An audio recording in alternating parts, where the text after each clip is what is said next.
Bonjour chers téléspectateurs. Aujourd'hui dans Personnalité, nous recevons pour vous un artiste, auteur, compositeur, interprète congolais résidant aujourd'hui en Belgique au nom de JDT Moulopoué, à qui nous disons bienvenue à Montréal. Alors chers téléspectateurs, pour vous avec Rosaline Dalla dans Personnalité. Bonjour JDT. Bonjour Rosalie. Bienvenue au Canada, bienvenue à Montréal. Merci, merci. Si ma mémoire est bonne, là, ça fait longtemps que vous ne nous avez pas visité. Là. Ouais, ça fait vraiment, ça doit faire, je ne sais pas, plus de 20 ans. Waouh! Comment vous trouvez aujourd'hui l'accueil à Montréal? Bah, c'était bien. Je suis venu en hiver. Par contre, la fois passée, c'était en été. J'avais beaucoup apprécié l'été, mais bon, je veux apprendre à vivre en hiver ici, quoi. Ben, c'était bien. C'est bien dit, c'est bien dit.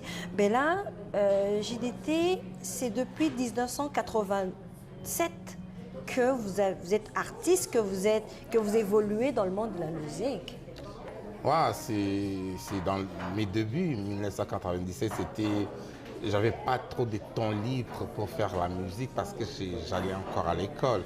Et mes parents ne savaient pas que je faisais ça, donc c'était un peu discret, quoi. Je trouvais un peu de temps libre pour faufiler, pour faire ma musique vite fait et puis rentrer. Donc, je ne dépassais pas 20 heures dehors, quoi. Donc, c'était ma passion et j'ai essayé de le faire comme je pouvais le faire. Et c'est après que je me suis décidé, donc ça viendra au cours de l'émission encore, pendant que vous allez me poser d'autres questions. Alors là, en 87, vous commencez en musique dans un petit groupe de bandales. Des bandales qui s'est nommé IBG Musical. Donc moi, en fait, j'ai débuté dans une chorale, dans une petite chorale de mon quartier. J'étais tout jeune, je pense que j'avais 11-12 ans quand j'ai débuté dans une chorale. Après, j'ai intégré des petits groupes comme IBG, j'ai commencé. Mais comme je savais que chez moi, je ne pouvais pas faire ça, donc je me cachais un peu.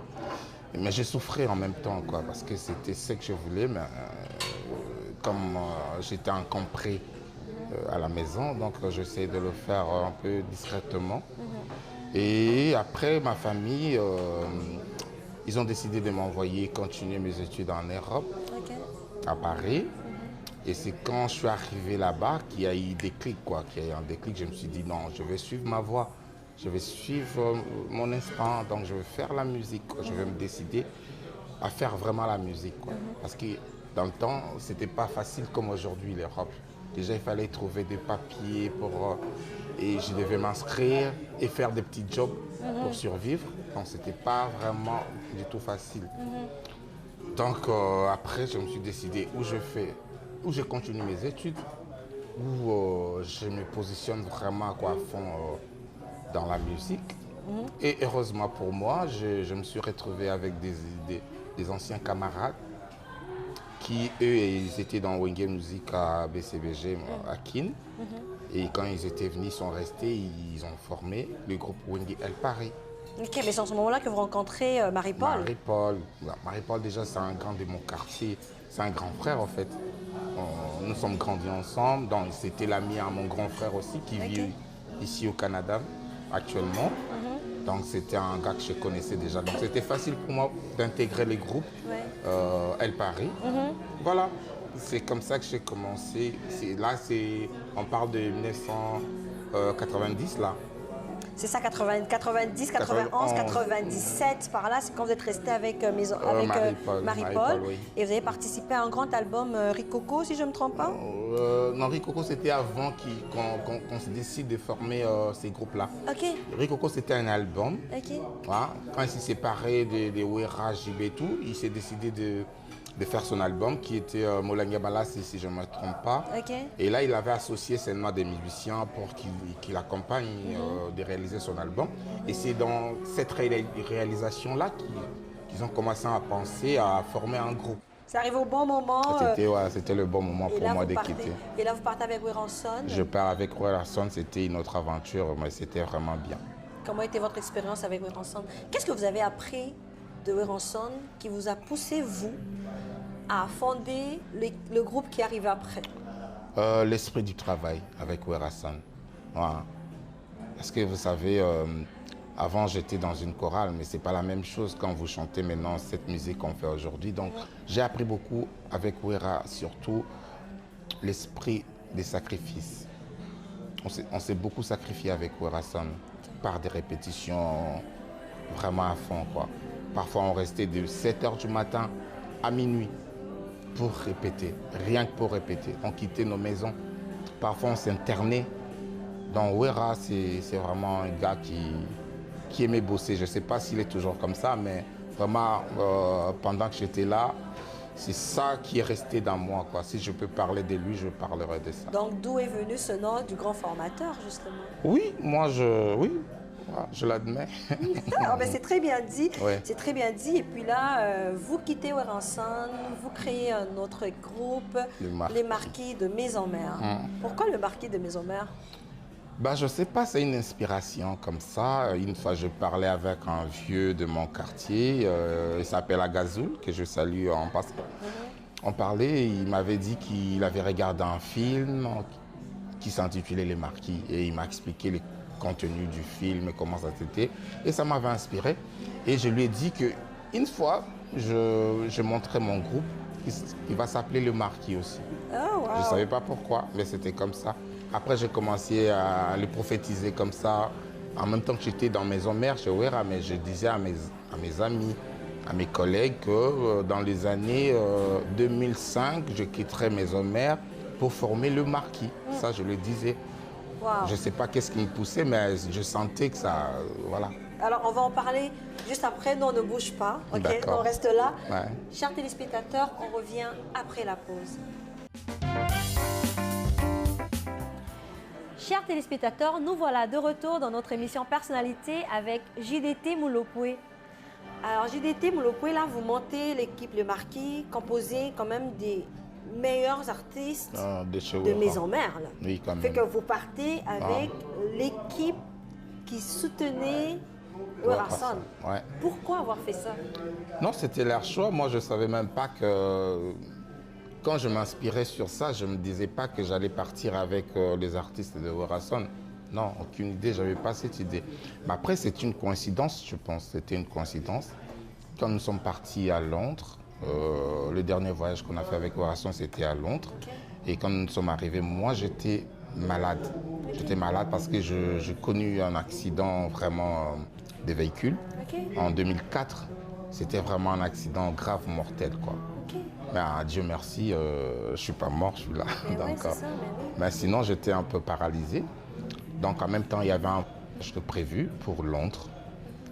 Et nous sommes partis à Londres. Arrivé à Londres, je n'étais pas vraiment dans le groupe, donc j'étais dans un hôpital, le temps de me rétablir un peu. Donc, ce qui s'est passé vraiment dans le groupe, je n'étais pas informé. Et à la fin, on devait rentrer, après la tournée, donc on devait rentrer à Kin. Moi, je n'étais pas encore bien rétabli. Donc, je devais suivre les soins et tout. J'avais demandé à ce que je reste un peu pour bien me rétablir et tout. Et à ma grande surprise, j'ai appris que Ferré ne faisait plus partie du groupe, il était parti sur Paris. Okay. Il y a Bill qui était resté, mais il n'est pas rentré avec le groupe. Okay. Donc je l'ai appris juste après. Okay. Et on a commencé à s'appeler, mais c'est comment moi je suis resté par rapport à ça. Ils avaient la raison. Okay. Et après, le groupe qui était à Kin commençait à nous donner des ultimatums. Si vous ne rentrez pas, telle date, ça veut dire que vous ne faites plus partie du groupe et tout. Donc on nous a mélangés dans le même sac et tout. Bon, comme ils savaient qu'il y avait une inspiration du Marquis déjà qui traînait dans... Qui naissait un peu qui traînait dans un petit tiroir. Voilà, c'est ça. Et ils ont dit pourquoi pas. Mais comme ils nous traitent déjà comme ça, donc on peut aussi avancer dans... Je me suis dit, bon, pourquoi pas, peut-être c'est le moment, parce que comment ça peut coïncider comme ça. Comme moi, je vis par rapport aux circonstances. Et c'est ça. Alors là, vous sortez un album. Ouais, Miracle. Avec le Marquis, album Miracle. Il y a eu quand même des très belles chansons et on a cru en vous. Là. Oui. C'est quand vous avez sorti cet album-là, on a dit un nouvel air, des jeunes, vous aimez ça. Mais malheureusement, moi là, je sais que le froid t'a cassé un peu la gorge, mais je veux que, si tu le permets, bien sûr, Oui. que tu puisses nous interpréter une chanson phare de cet album-là. Faso na yo ya kolinganga mama ye trop mortel olekisilanga tango pamba po ya kolobelanga je t'aime oya mensonge Picasso na kolela ndenge mopali asundolinga na mwana ye. J'ai un peu la voix cassée. Waouh, c'est très bien, c'est une belle chanson. Là, c'est la chanson École. École, ouais. École qui a fait rage. Et là, vous allez avec le marquis, ça se passe pas bien. Ouais, il y a eu des incompréhensions aussi. Bon, on était jeunes aussi, on s'est pas arrivé à bien nous gérer. Donc, on avait un problème de leadership. Il y avait des gens qui nous entouraient, qui nous ont...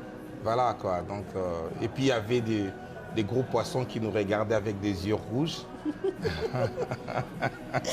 Pour dire, on va voir où est-ce qu'ils vont arriver. Voilà, c'est ça. Quand on était vraiment un peu dans je sais pas, il y a eu des petits problèmes entre nous. Alors, je vais revenir un tout petit peu sur cette question-là. Quelle est la relation que vous avez aujourd'hui avec Weranson? Ouais, moi je garde des bonnes relations avec tout le monde. En fait, je suis pas problématique. Okay, avec les autres artistes, avec les autres, les Ferré, les Fali, tout le monde. Moi je parle bien avec tout le monde en fait. J'ai pas de problème. Ok, c'est super, c'est super. Mais on va quand même le mentionner, vous avez quand même joué le Palais de Sport. Palais des Sports. Avec Weranson. Bercy. Vous avez joué dans le grand stade de Martyr aussi à Kinshasa. Oh ouais, on a Puis, fait des... Ça, vous avez quand même... parmi mes meilleurs souvenirs. Quoi, mais parlez-nous justement de vos meilleurs souvenirs en tant qu'artiste, quand vous étiez encore dans ces groupes-là. Non, c'était... Moi, je pense que ma carrière, je le dois une partie à Maison Mère, quoi. C'est vraiment... Ça m'a ouvert d'autres horizons. Je ne savais pas, ou je ne m'imaginais pas un jour jouer dans un Bercy ou faire double Zénith. Et après ça, il y a eu beaucoup de voyages, de souvenirs. Je suis parti partout dans le monde avec Weranson, les États-Unis, depuis 1999. J'étais aux États-Unis avec Weranson. Weranson, comme je te dis, c'était vraiment l'esprit du travail. Il y a plein de souvenirs que je ne peux pas tout relater maintenant, mais c'est très bien pas, dit. Ouais. Puis là, vous vous lancez dans votre carrière solo, où vous avez votre groupe aujourd'hui. Ouais. Comment ça se passe? C'était malgré moi, parce que mes amis m'avaient quitté. Il y a Bill qui était rentré à Kin parce qu'il avait ses contrats avec la société brassicole Bracongo et tout. Et Ferré qui voulait suivre le mouvement, mais après ils se sont cassés là-bas à Kin. Il est rentré, après il est parti chez Kofi. Donc je me suis retrouvé seul avec les autres participants, les autres membres du groupe qui étaient Mimiche qui nous a quittés, paix à son âme, Mimiche. Il y avait des Japonais, il y avait tout le monde qui était resté avec moi. Donc j'étais obligé de faire marcher l'équipe. Mais vous gardez le marquis? Je garde le marquis parce que c'est mon inspiration. Et c'est le marquis de? Le marquis du roi. Le marquis du roi. Alors là, vous quittez le marquis de Maison Mère pour créer le marquis du roi. Du roi, oui. Parce que vous êtes le roi dans ce marquis-là. Je suis le roi des marquis, oui. Ok. Alors là, vous lancez votre premier album. Eluka Makambo. Eluka Makambo. Oui. Et dans cet album-là, on a quand même des belles chansons phares aussi qui sortent de cet album-là. Comment a été votre expérience avec cet album-là? C'était un défi par rapport à moi-même. Je me disais, bon, comment faire? Je suis resté. Donc, où ça passe, où ça casse. Donc, il faut foncer. Mais ce n'était pas facile, quoi. Déjà, je commençais les enregistrements avec mes propres moyens parce qu'il n'y avait pas de producteur. Déjà, quand on était avec les amis, on avait signé avec M. Simon. C'est Simon. Ben, comme ils n'étaient plus avec moi, donc les contrats n'étaient plus valables. Donc, c'était valable que nous trois. Et comme ils étaient partis, M. Simon ne pouvait pas continuer avec moi tout seul. Donc, du coup, les contrats n'étaient plus valables. Donc, moi, je devais faire mon album et je n'avais pas de producteur. Donc, j'ai commencé avec mes propres moyens qui n'étaient pas faciles. Hein. Déjà, ce n'était pas facile. Donc, j'ai un peu souffert de ça. Mais avec le temps, il y avait quand même des gens qui croyaient en moi. Et comme les groupes étaient restés avec moi, après, on a trouvé un producteur qui s'appelait Messé Jean. Il est venu, il a continué l'affaire. Et voilà. Mais après, ça connaît un succès que je garde dans ma C'est tête. super, c'est bien dit. Mais là, nous, on ne bouge pas encore une fois. Nous, on reste là. D'accord. Alors, chers téléspectateurs, nous, on revient après la pause. Chers téléspectateurs, nous voilà de retour sur notre plateau personnalité avec l'artiste musicien JDT. JDT, vous sortez l'album Eluka Makambo. Ouais. Et après, en 2008, vous lancez cet album Mole Kinzela. Et Kinsella, Où il y ouais. a encore des très belles chansons. Merci. Ok, qu'on connaît. Mais je veux juste faire un clin d'œil parce qu'on a quand même des belles chansons à succès dans votre album. On a Examen, on a École, on a Eringwenye, on a Miami, Ouais. on a Mole Kinzela qui cartonne vraiment et VIP. Oui. Histoire vraie, Silikoti, que Ouais. plusieurs personnes appellent Mama Leki. Ouais. Mais là, parlez-nous de votre album en 2008. Comment est-ce que vous vous êtes senti après votre deuxième album? Là, vous sortez un premier album qui Wow. cartonne Ouais. et vous vous donnez un autre défi pour un deuxième album. Parlez-nous de cette expérience-là en tant que deuxième album. Non, ben là, dans mon deuxième album, j'étais déjà un peu rassuré, quoi, parce que comme le premier déjà, c'est un carton, si je peux me le permettre. Et le deuxième, je me sentais déjà dans mon confort, quoi. Donc, c'était pas aussi difficile que le précédent. Là, j'avais trouvé encore un autre producteur qui était plus posé que le précédent. Donc, j'étais dans un confort autre. Donc, je pense que c'était bien.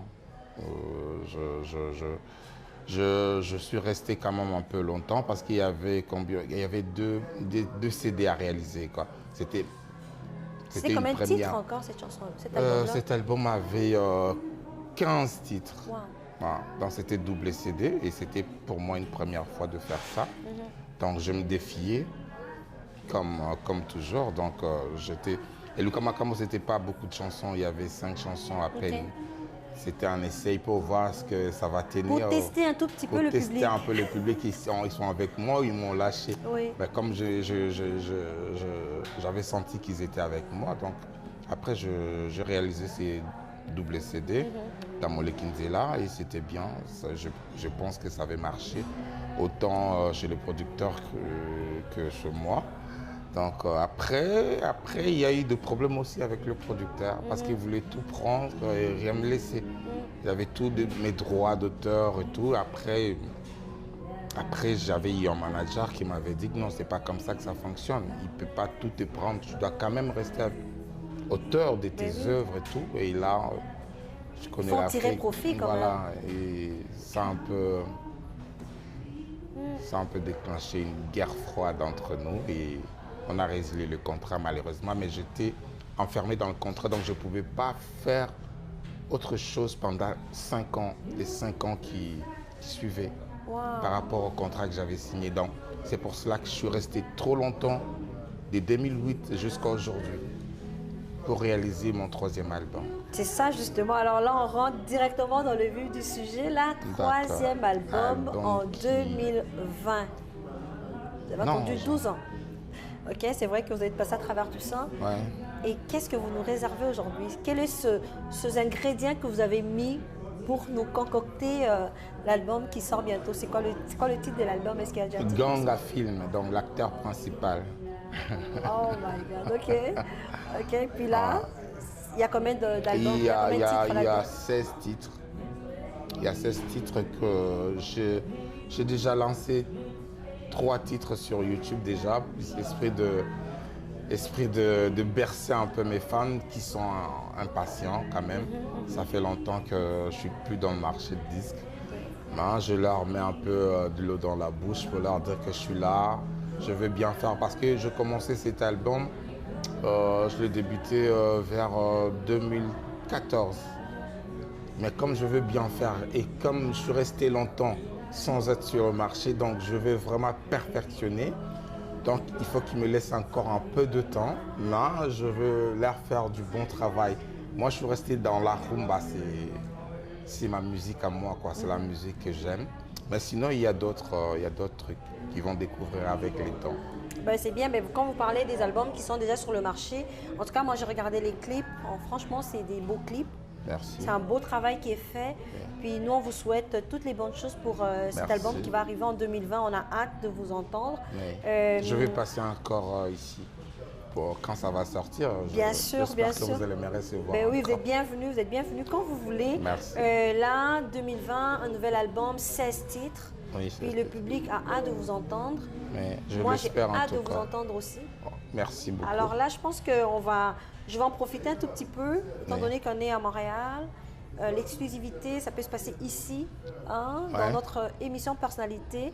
Est-ce qu'on peut avoir un petit bout d'une chanson qui va sortir très bientôt? Zalananga na boboto papa kosakanga tako kosana mesana na ngai kobwakisa ngai nde pasi na motema e yango napeleli yo Rosalie.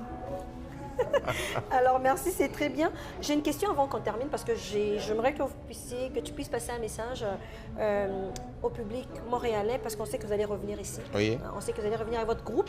Oui, avec mon groupe. Enfin ça, Inch'Allah. Votre groupe qui est à Kinshasa pour le moment, à qui on fait un clin d'œil d'ailleurs. Ouais. Là, question vite fait, là, prenez 30 secondes. Oui. Le combattant, un mot pour ça. Les combattants, c'est nos frères que je respecte beaucoup. Je pense qu'ils se sont révoltés par rapport à tout ce qui se passe dans mon pays, qui est la RDC, qui a connu beaucoup de problèmes, qui souffre et qui continue à subir des injustices de ces prédateurs qui sèment le désordre, le chaos dans l'est du pays. Ça, je comprends leur colère, je comprends qu'ils soient révoltés. Mais ce que je ne comprends pas, c'est pourquoi ils prennent les musiciens pour des cibles. C'est ce que je n'arrive pas à comprendre. Je pense qu'il y a un problème d'incompréhension. Je ne pense pas qu'on peut réussir un combat en discriminant les autres membres de la communauté. Je ne pense pas que ça peut être une réussite, un combat comme ça. Donc, il faut qu'on trouve un moment, qu'on s'assoie, qu'on se regarde dans les yeux, qu'on se dise des vérités.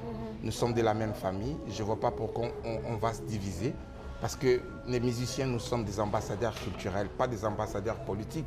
Ce n'est pas comme si on était des soldats qui fuient la guerre pour venir danser. C'est notre métier. On n'a que ça pour vivre. Donc je pense qu'il faut que nos frères réalisent cette vérité et qu'ils nous laissent jouer.